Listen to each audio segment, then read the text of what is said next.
Hello, hope you are doing fantastic. I'm Rob from HomeStudioCenter.com, and today you're going to be learning all about how to make your pitch correction and vocal tuning sound natural or musical. So this isn't going to be about getting that auto-tune kind of T-Pain sound where it's really obvious auto-tune. This is about tuning vocals so that they're perfectly in tune, but so that the pitch correction is completely transparent and unnoticeable, so that people don't know they've been tuned, but you can just fix a bit of pitch in here and there if the singer wasn't so good, or if you unfortunately don't have any good takes of a certain part and you do have to resort to pitch correction. So I'm going to give you 4 tips for a natural sounding pitch correction. That's all to come.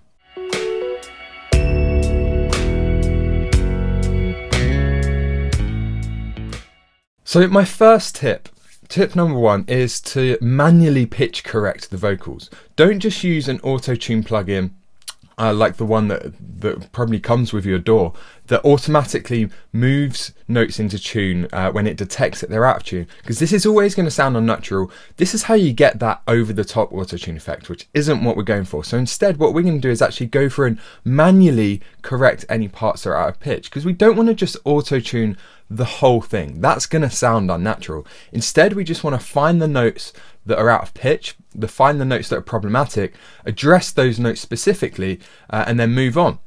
If you find that you do have a vocalist where a lot of it's out of tune, then unfortunately it is going to take you a bit longer. There are ways, depending on your software, to automatically pitch correct to a certain extent, so 50% closer, and that might help, and then you can just go through and address the worst ones.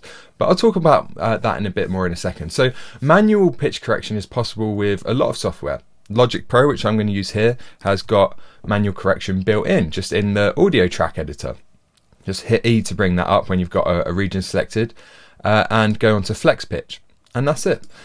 Now we can correct the pitch. But equally, programs like Melodyne, which I'm going to talk more about in a second, is great for manual pitch correction. So same thing, it looks exactly the same. You can see there's Logic, there's Melodyne, very similar, and they do pretty much the same thing. Melodyne does do it more convincingly, but the Logic Pro editor is great too if you're just doing a small amount of pitch correction.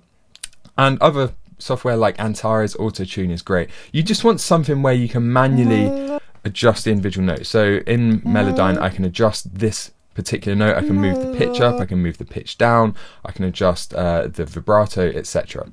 So it doesn't matter what software you're using, as long as it's one where you can use an interface like this and then do it manually. So that's tip number 1. Tip 2 is to do it in the context of the mix. And that's because if you load up software like Melodyne in the standalone, all you can hear is the vocal. Time's ticking, I can feel my love slipping. And you can't hear it in the context of the mix. And a lot of the time, even though you spent ages tuning your guitars, tuning your basses, which I hope you did, it can still be a bit out of pitch. So you want it to be in tune, relevant to the music, not absolute tuning. You want it to sound good in the context and mix. So you can't do that without tuning it in the context and mix. So that's tip 2. Make sure you apply your pitch correction with the whole mix, not in solo. Tip number 3 is to focus on subtlety and getting a natural sound more than focusing on getting it perfectly in tune.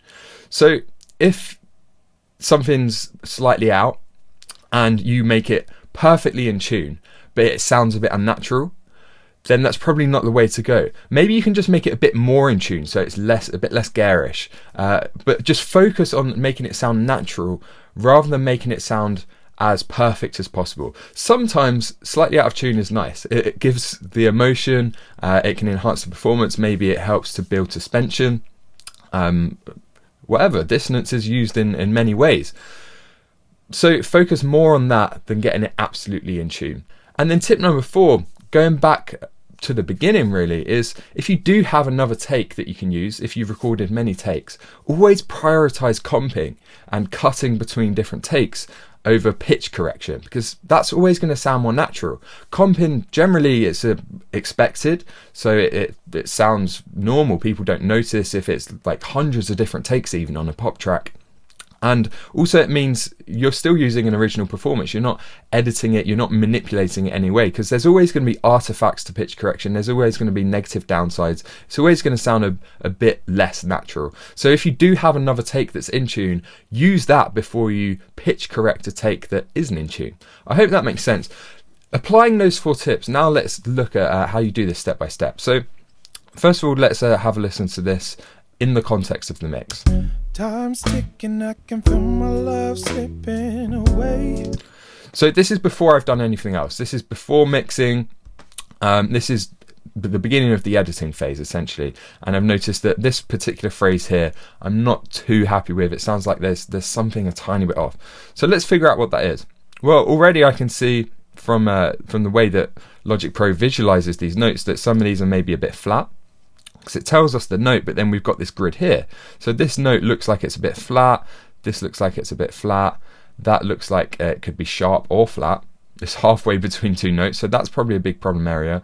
And then we've got this vibrato here, quite heavy vibrato, and this tail off. So all of that might be adding to it. Notes like this, that looks about right. And this could be problematic because it's a big drop. That looks perfectly in tune. So you can see just by looking at it as well what you probably need to address first. Let's have another listen. Time's ticking, I can feel my love slipping away. So that vibrato actually sounds fine to me. This note, I think, maybe puts it off a bit, and we can experiment with this. So remember, subtlety. So let's just fine pitch it up a tiny bit. Time's ticking, I can feel my love. So that's already sounding better. Let's address this one again. Just fine pitch it up a bit. Time's ticking, I can feel my love slipping. And then we can adjust that pitch drift, because going into that note, it sounded a bit unnatural. Time's ticking, I can feel my love slipping. And let's have a look at this now. Time's ticking, I can feel my love slipping. So already you can start to hear artifacts. Logic Pro isn't great and would normally do this in Melodyne, but I'm going to keep trying this, so let's just bring this up a bit as well. Time's ticking, I can feel my love slipping away.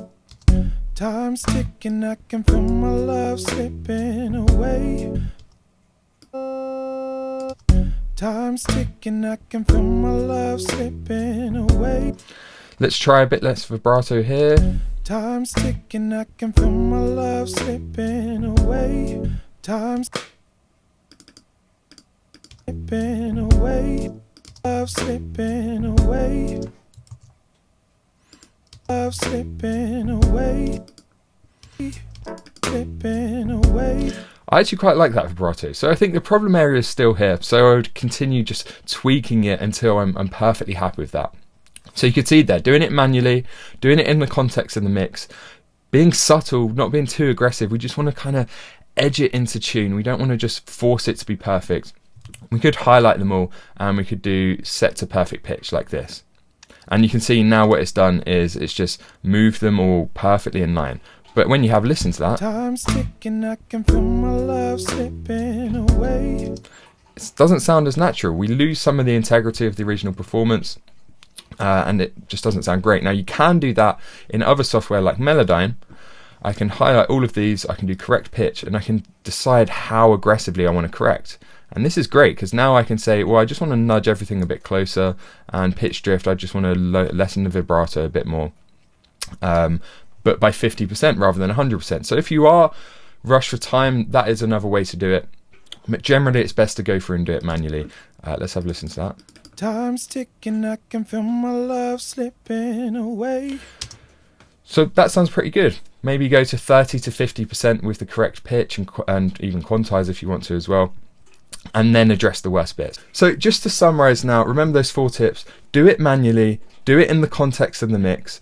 Focus on keeping it subtle and musical, and always comp and use another take if you have it there before you apply pitch correction. So don't forget to go away and actually try this, implement it in your approaches. I really hope you found it useful. If you want to learn more about mixing vocals, you can enroll in my vocal mixing formula course. It's completely free, and you'll learn my 12-step system for mixing vocals. We'll cover everything like EQ, compression, and something else a bit quirky that I do called front-end automation that really helps your vocal to stay consistent, sit above the mix at all times. So that's all completely free. You can join by clicking the link in the video in the description below. Also go to homestudiocenter.com for loads more free content. Subscribe here on YouTube, like this video if you found it useful, and please leave a comment below. If you have any questions, I'll get back to you as soon as I can, or tell me what you found most useful about this video. So thanks for watching, see you soon.